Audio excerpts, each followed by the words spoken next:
What's up, everyone? Trey 1000 GT here with another video. This time we're looking at the 2001 retro, the Nike Air Jordan 3 in black cement red. This was the second time at this point that they had been retroed. So they were retroed in 1994, retroed in 2001, retroed again in 2008, and they're slated to release again this year. So, there's an abundance of this colorway floating around, but only 2 releases with Nike Air on the back, and only 1 that's probably still wearable, which is the 2001 release. They fit true to size, and price range on them is around $250 to $450 right now, depending on size and condition.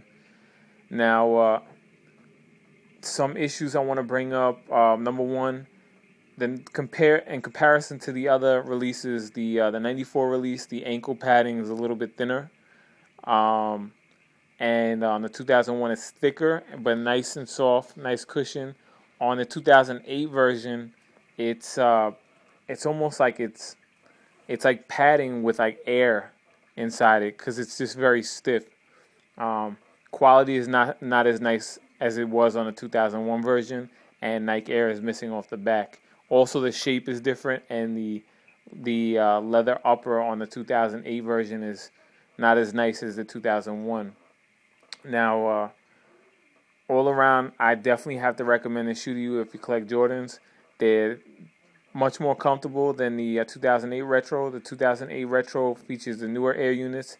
These feature the old Nike Air units that were very nice and soft, comfortable, and all around, I just love this shoe. Now, for 2011, I really wish they would bring back Nike Air. I think a lot of us older guys will probably turn the other cheek on the lack of quality materials if they would just put Nike Air on the back. And I know a lot of people say, well, this has been said to death. We already know a lot of you guys want Nike Air, but just give it a rest. However, I just want to make it clear that these were Nike shoes. These are Nike Air shoes. These were Nike Air Jordans. These weren't Jordan brand Jordans.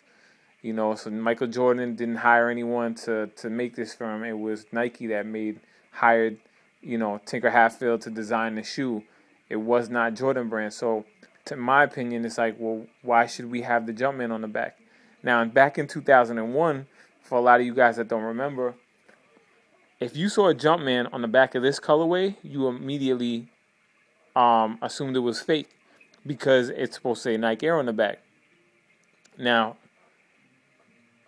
those images have been embedded in a lot of our minds. So whenever we see this shoe with the Jumpman on the back, we're like, oh, those are fake. But even though we know that it could be a 2008 retro, when you see this shoe, I know they did fakes with the Nike Air on the back as well, but the quality is better, and it's got that big Nike Air on the back. It just looks much better. When you see the retro now for the Jordan 3, it looks like the way the fakes used to look. It's sad. But I understand a lot of you guys don't have the cash to drop 3-4 bills on a pair of Jordan 3s. So, if you can't afford it and that's the next best thing, then by all means buy them and enjoy them. However, for my preference, I'd rather have these. They have the Nike Air on the back. I grew up with this, so this is what I know. I did buy the True Blues that had released the same day as these, but I did it reluctantly.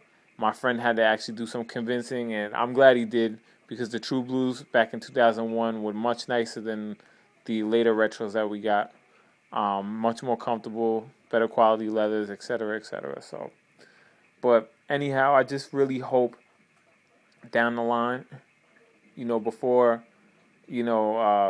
they just stop retroing shoes altogether or whatnot, I just hope that we can see Nike Air on the back of a Jordan, although I highly doubt that we will ever see this again. But anyhow, if you guys have any questions, concerns, comments, feel free to drop me a line. As always, stay tuned for more videos.